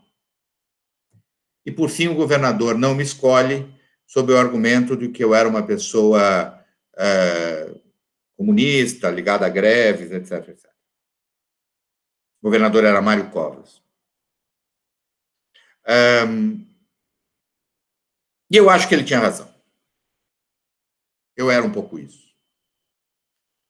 Mas nós tínhamos na advocacia algumas pessoas que tinham se notabilizado pela defesa de direitos humanos, e eu recebi a pergunta do pai da desembargadora Angélica, que era o patrono dos advogados, um grande advogado. E ele me faz a seguinte indagação. Qual a experiência que você tem de advogado? Porque eu sei que o senhor é um doutor em Direito, professor da USP, um teórico. Queria saber qual a sua experiência prática, porque para mim a teoria não é tão importante. Eu quero saber a sua experiência prática. E eu respondi a ele que a minha experiência prática era a experiência de quem tinha primeiro dado a mão e sentado ao lado de um preso, porque eu trabalhei dentro do cárcere, na Fundação de Amparo ao Preso. Eu tinha sido solidário com os presos, eu conhecia a dor, e eu queria destacar, sabe, a todos que me ouvem, a você, Bárbara, em particular, que quando nós trabalhávamos na Casa de Detenção de São Paulo, o professor Flamínio Fávero, chamado Carandiru, os advogados que entravam na prisão não eram atendidos na parte externa da prisão, na chamada divinéia, que se chamava. A gente entrava nos pavilhões. E nos pavilhões, especialmente no pavilhão 7, que era o pavilhão que eles chamavam de amarelão. Amarelão porque eram pessoas que pediam seguro, eram considerados amarelos porque amarelavam de medo de morrer, natural, estavam pedindo seguro de vida, e também porque a permanência no último andar do pavilhão 5, eu falei 7, mas é 5, me enganei, no último andar do pavilhão 5, era uma vivência sem acesso ao sol. Como ele não tinha acesso ao sol, ao longo do tempo ele ia ficando amarelo, ele ia empalidecendo. Ele tinha banho uma vez por semana e ele amarelava, literalmente. Então, quando a gente ia lá para atendê-los, fazia uma lista e a gente ficava sentado numa cadeirinha, num banquinho, que era colocado esses banquinhos de violonista. Era um banquinho e o cara ficava de pé e a gente tinha uma prancheta, a gente anotava o nome da pessoa. Eu me lembro que no primeiro dia que eu fui para o Amarelão, eu estava chocado com tudo aquilo que me circundava. Eu perguntei para um sujeito, seu nome? E ele me olhava e não respondia. Eu falava, o seu nome? Ele me olhava e não respondia. E aí, um preso que estava mais atrás na fila falou, doutor, ele é surdo-mudo. Deixa ele de lado, ele não vai falar nada. E aí, aquela coisa, né? Você não sabe Libras, não sei se ele sabia também, não haveria diálogo. Eu peguei e fiz assim, seu número, né? E ele tirou um papelzinho e deu um número, que era o número do prontuário dele. Eu me recordo como se fosse hoje. Eu não preciso dizer que eu não dormi. E, ainda para meu azar, aquilo era uma sexta-feira. Eu pedi o prontuário dele pelo número, e o prontuário chegou na segunda-feira. Eu passei um final de semana querendo saber o que tinha acontecido com ele. Porque ele era, aspas, surdo-mudo. Eu contei essa história na OAB. Que eu não tinha me negado a dar mão para ele. Porque dar mão era um cumprimento que mostrava a identidade e a empatia. E é assim na vida. É muito ruim hoje você não poder dar mão para as pessoas. Mostra como que se você desconfiasse delas. E muita gente no presídio dava a mão e depois lavava porque tinha medo de doenças de pele, especialmente a escabiose, né, a sarna, que é uma altamente contagiosa e que você pega no contato. Então, a gente cumprimentava todas as pessoas e quando chegava no banheiro, dava, sem que ninguém visse, lavava a mão. Eu contei essa história e citei o livro As Misérias do Processo Penal, de Canelucci. E eu sabia que ele tinha prefaciado o livro. Quem me indagava? O pai da desembargadora Angélica, já falecido. E, evidentemente, nesse momento que eu falei isso, ele falou que eu honraria muito a advocacia na magistratura se lá fosse acolhido. Eu não fui. Eu acho que eles identificaram perfeitamente quem eu era. Eu acho que eu estou bem aqui na advocacia e na docência. Perfeito, professor. Bom, eu vou passar, então, as perguntas. A gente tem 3 perguntas aqui no chat. Bom, a primeira delas é: professor Shekhayra, no encontro brasileiro do Grupo de Criminologia Crítica, que ocorreu no Lago São Francisco, rememoro que você comentou acerca de um cartorialismo dentro da cultura criminológica brasileira. Você poderia explanar um pouco melhor sobre isso e os reflexos dessa cultura? Eu digo sempre que existe digamos assim, um pensamento meio burocrático. Mas isso não é na criminologia, não. É no direito penal também. Eu gosto de uma tese ousada.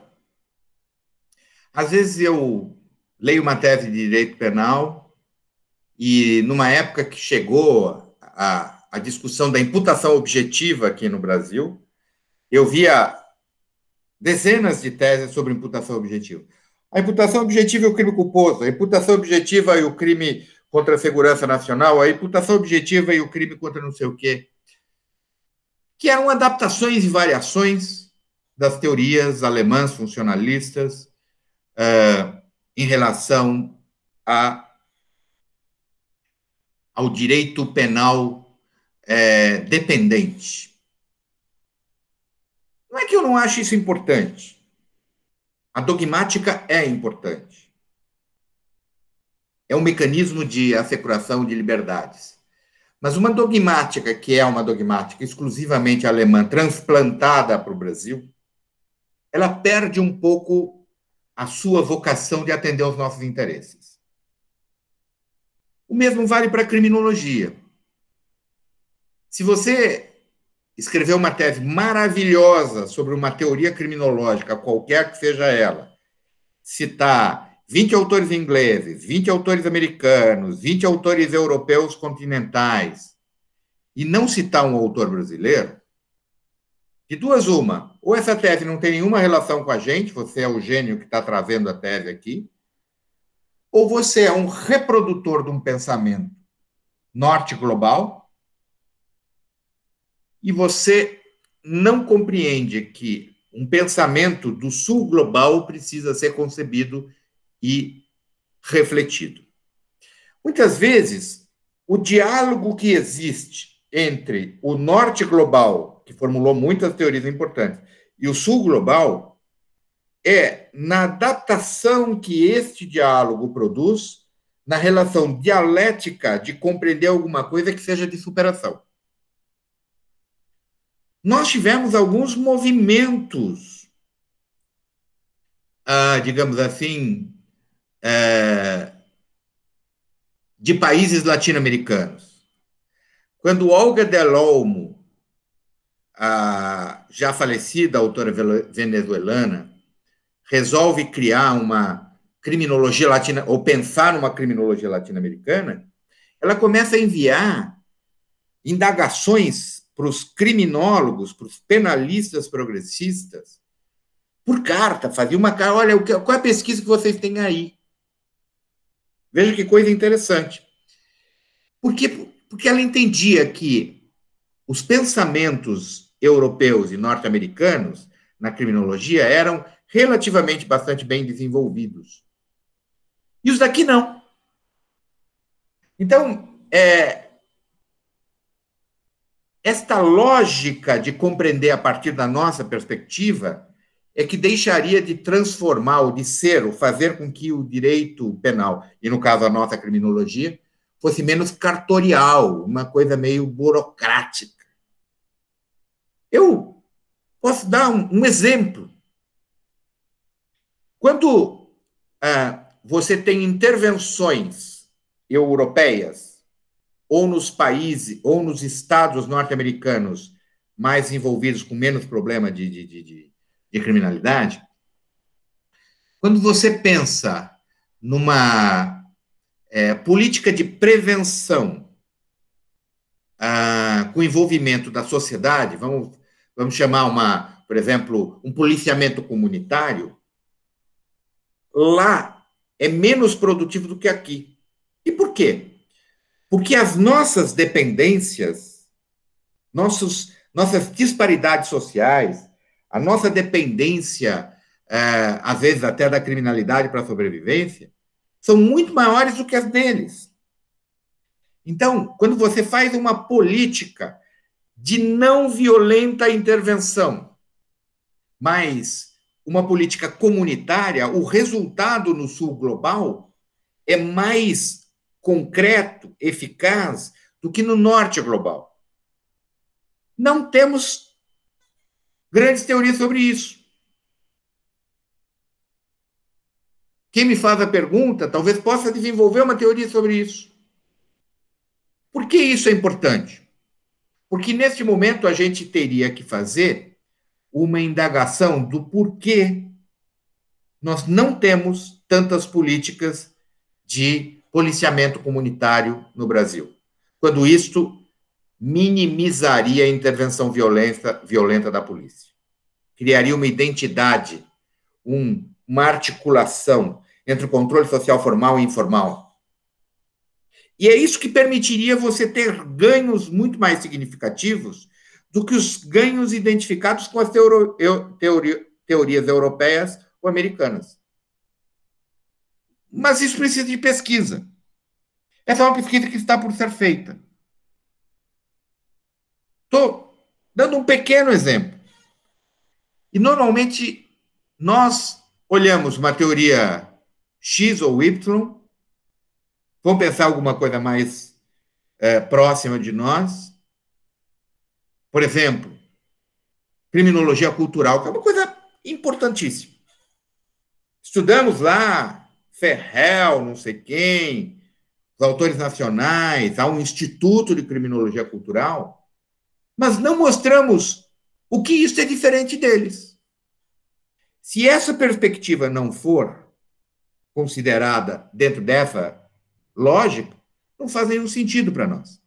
Eu vou fazer uma crítica, não quero que seja compreendida uma crítica à instituição, longe de mim criticar, nós temos muitos bons trabalhos nessa instituição, mas existe na FGV, por exemplo, na Fundação Getúlio Vargas de São Paulo, com o objetivo de internacionalizar o curso, a possibilidade de você defender um mestrado ou um doutorado em inglês. Quer dizer, você escreve uma tese em inglês e é arguído em inglês. Eu, se for convidado para a arguição de uma tese em inglês, eu declino. Isso não me faz nenhum sentido no Brasil.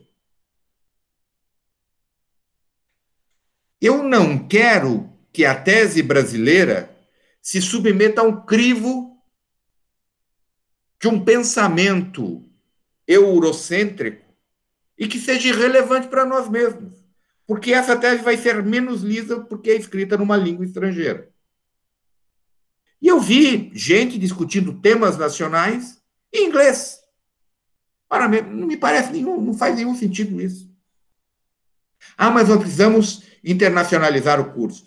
Isso daí, de internacionalizar o curso, é uma coisa importante no sentido de que a gente quer que as nossas teses sejam lidas, mas alguns países jamais vão internacionalizar os seus cursos se não se despirem das suas nacionalidades.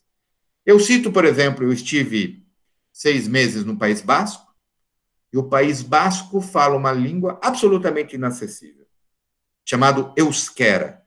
É uma língua falada por 3 milhões de pessoas no mundo. Como alguém que escreve uma tese em euskera será lido por qualquer outro? E é uma língua absolutamente inacessível porque ela é pré-indo-europeia. Portanto, ela é antes da evolução que congrega, de alguma forma, as línguas que imigraram da Índia para a Europa e vice-versa, da Ásia para a Europa. Ela é pré-indo-europeia. Imagina isso. Ninguém lê aquela língua. Eu fiquei 6 meses, aprendi 2 palavras.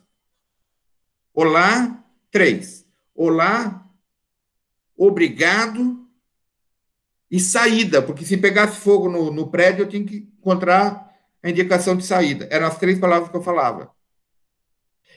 Então, essa produção pode ser fundamental para o país, mas será desconhecida do mundo.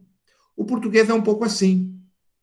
Nós temos 2 grandes países que falam português. Nós, 200 e tantas milhões de pessoas, e Portugal com 10 milhões, e o restante é da África, que não dificilmente lê, Moçambique, Angola, que são países com muito menos produção científica, muito... E eu não é nenhum preconceito em relação a esse país. Eu estive num congresso lusófono de criminologia na Universidade do Porto, depois houve um segundo no Pará, eu não pude ir porque fiquei doente, mas o primeiro foi na cidade do Porto. Os professores portugueses falaram sobre a experiência criminológica de Portugal, nós, professores brasileiros, falamos da experiência criminológica do Brasil, e um professor de Moçambique e outro de Angola falou: nós não temos nenhuma experiência criminológica nesse país. Quer dizer, não tinha nenhuma, não se sabia o que era criminologia nesse país. Eu estou falando de 5 anos atrás. 5 anos atrás. Isso mostra bem que o debate não existe. Não que não existam problemas, o debate é que não existe. Então, quando eu olho para este fenômeno, eu acho assim, temos que ser menos burocratas, temos que falar coisas que digam respeito a nós. Se isso for uma grande teoria, será lida pelo estrangeiro. Quando Paulo Freire escreve uma Pedagogia do Oprimido, uma obra mais lida dentre os maiores autores do mundo, é porque ele era original para o Brasil. Ele pensou não para a Alemanha, ele pensou para o Brasil. E por isso ele é importante. A ignorância bolsonarista não permite entender que você, identificando a palavra-chave num determinado lugar, você alfabetiza uma pessoa em 1/3 do tempo que você demoraria para alfabetizar outra. E mais, você cria uma consciência política dessa pessoa. Por isso, Paulo Freire é importante. Se eu tivesse que resumir Paulo Freire a 2 linhas, é o maior educador do mundo por isso. Porque ele permite tirar as pessoas do atraso no alfabetizar, compreendendo a sociedade que o cerca. Nada mais do que isso. Uma ideia singela. E isto assusta a extrema-direita. Ele é o patrono da nossa educação porque ele é o grande brasileiro lido no estrangeiro. Escreveu em português para Brasil e países pobres como África, países da América Latina, países da Ásia. É por isso. Então, sejamos menos burocráticos, né? Não interessa tanto descrever a experiência húngara de criminologia se aquilo não nos disser alguma coisa. Vai ser como uma coisa da curiosidade. E muito da nossa produção ainda é isso. Não que não seja relevante, volto a dizer. Mas eu acho que a gente precisa voltar o nosso olhar para o Brasil. Eu acho o fim da picada escrever uma dissertação, um doutorado em inglês para virar as costas para o Brasil e olhar para outros continentes. Eu jamais examinaria, me disporia a examinar uma tese nessas condições.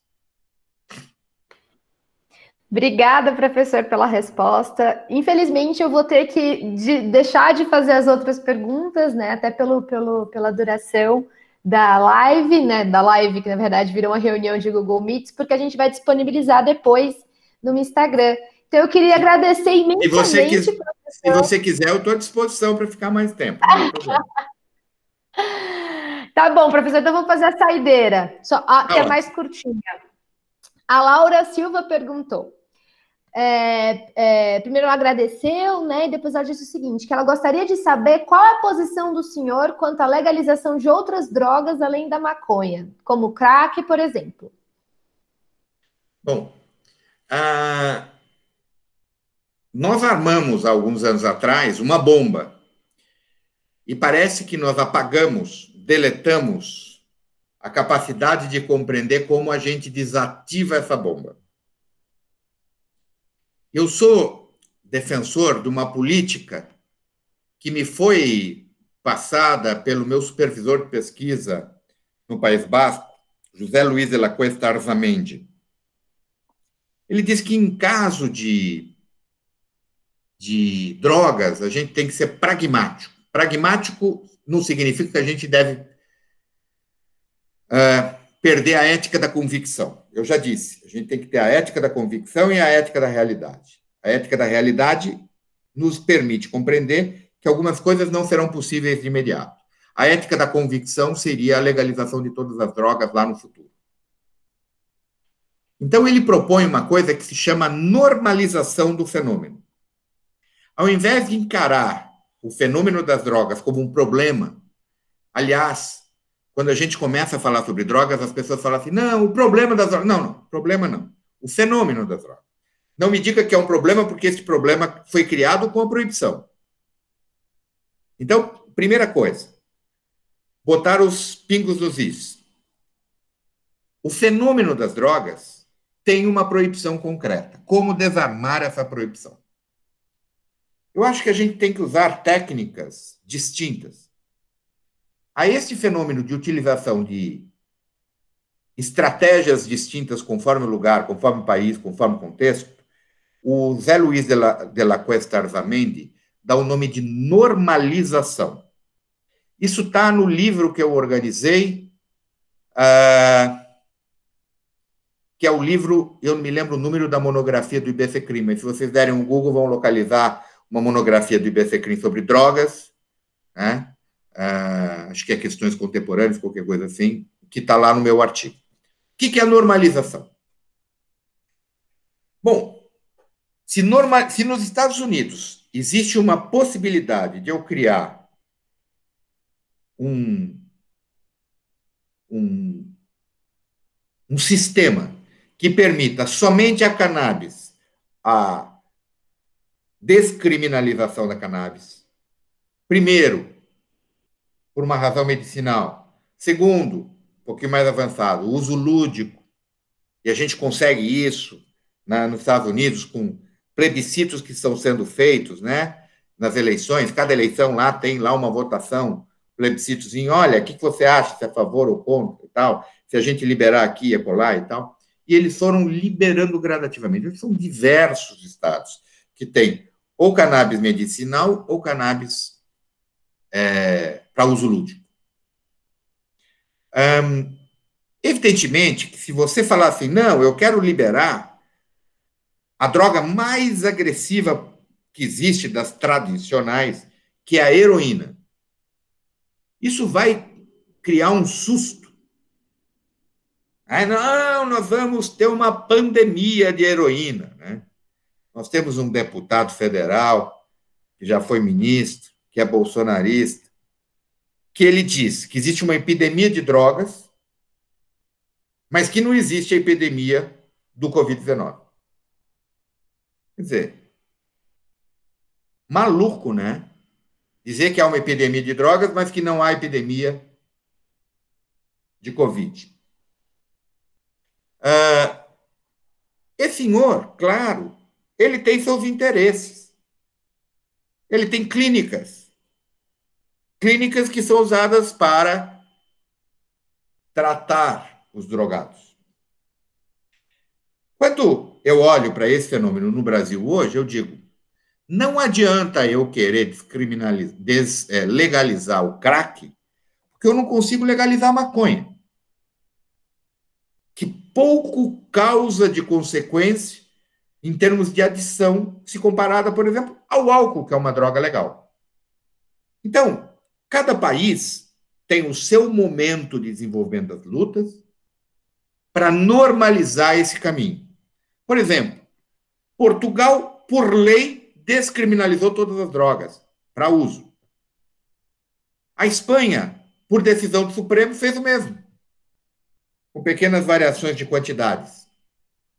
A Península Ibérica hoje tem algumas das políticas mais avançadas de redução de riscos e danos no mundo.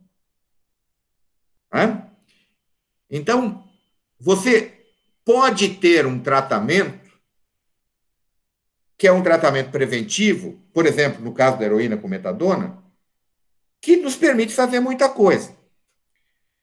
A primeira vez que nós tentamos isso no Brasil foi na cidade de Santos, quando as pessoas notavam que havia a disseminação da AIDS por compartilhamento de seringas. Então, os trabalhadores da saúde foram na região do Porto, na região de prostituição, de drogodependência, levar seringas descartáveis, que então não era comum. As seringas eram sempre compartilhadas. E o que aconteceu? o Ministério Público processou esses trabalhadores da saúde por incentivo ao uso do tráfico de drogas. Por quê? Porque entendia que aquilo era um incentivo. É mais ou menos como você falar, se eu der camisinha para as pessoas vão manter relações sexuais. Então, não dê camisinha. A contaminação vai ser de doenças venéreas, de doenças graves como a AIDS, que não é venérea, mas que se contamina pelo ato sexual, né? E outras doenças que não têm, né, como, enfim, várias outras que são de contato pessoal, né? Então, qual é a lógica disso? Então, para quem está no momento mais atrasado da luta, você utiliza uma estratégia que neste processo de normalização, portanto, normalização é um processo que vai pretender legalizar todas as drogas num dia. Se isso vai ser hoje, eu acredito que não. E certamente nós estamos mais atrasados do que a Península Ibérica. Certamente na Itália, na Alemanha, a gente tem mais, digamos, direitos, né? Na Holanda, na Suíça, nós tivemos mais experiências com drogas, né? Com redução de danos, redução de riscos, etc. Portanto, o processo é de normalização, que parte da premissa que a gente tem que descriminalizar imediatamente todas as drogas e legalizar gradativamente aquelas que são menos agressivas. Isso não significa abrir mão da meta, que é legalizar todas as drogas. Mas isso é inviável hoje no Brasil. Então, eu agradeço a pergunta, acho que foi da Laura, não é? Mas isso é uma questão bastante complexa, Laura.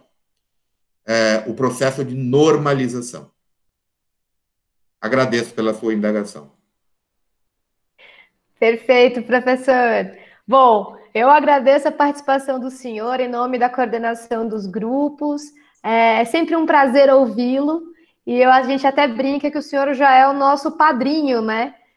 De todas as vezes que nos ajuda, aceita os nossos convites e trata sempre com muito carinho todas as demandas dos grupos. Muito obrigada pela sua participação, professor. Posso responder uma pergunta que a Alice Quintela me faz? Eu acho que é tão importante, e eu estou vendo aqui no chat. Ela me pergunta, eu achei essa pergunta fundamental para nós que somos professores, né? Quando o aluno chega para conversar com ele e fala, professor, quero escrever sobre criminologia, mas não sei bem o que e nem sei como preparar o projeto de iniciação científica, e nem como organizar a bibliografia. O que você fala para esse aluno? Eu mando estudar. Porque eu não digo a ninguém por quem ou pelo que ele deve se apaixonar. Eu sou um pouco sádico nesse ponto. Eu digo, estude 3, 4, 5 livros, que alguma coisa você vai ver que é boa. E esse aluno aprende sozinho. Isto eu não posso intervir. Eu não posso dizer para o aluno, faça isto aqui. Isto é bacana. Porque eu estarei violentando intelectualmente esse aluno. Então, a coisa que eu nunca faço é dar a tese para o aluno. Eu digo para ele, estude e você vai encontrar um tema que lhe diz respeito. Claro, esse tema depende de mim, enquanto orientador, uma pessoa mais experiente, para dizer, esse tema faz algum sentido, porque às vezes tem também umas coisas maluquéssimas, né? Então, é um pouco isso, Alice. Eu acho que a gente tem que ser sádico. O aprendizado é um processo de dor. A pessoa sofre para aprender. É assim com todo mundo. A pessoa tem que sofrer um pouco. Eu queria agradecer você, Bárbara, agradecer o IBCCRIM, agradecer o GEA, agradecer a todos vocês que me ouvem. Espero que eu não tenha feito tanto assim vocês sofrerem. Eu, de coração, obrigado. Tchau. Imagina, professor, o senhor nunca faz a gente sofrer, pelo menos hoje não. Muito obrigada, professora. Obrigada a todo mundo que participou. Mais uma vez, desculpem o imprevisto de não ter conseguido ir pelo Instagram, mas ganharam um bônus, né? Que a gente acabou ficando com uma live melhor e mais completa. Eu já deixo aqui o convite, então, a todas e todos para a próxima live, que será com a professora Dina Alves, no próximo dia 7/7, no mesmo horário. Ainda reafirmo, então, aliás, destaco para que vocês não deixem de seguir as páginas do IBCCRIM, né, a página do IBCCRIM dos grupos, e também de seguir o canal do Instituto no YouTube. Sempre vai ter um material muito bacana para todo mundo, tá bem? Então, muito obrigada a todos, obrigada, professor, e boa noite. Tchau, boa noite, tchau. obrigado.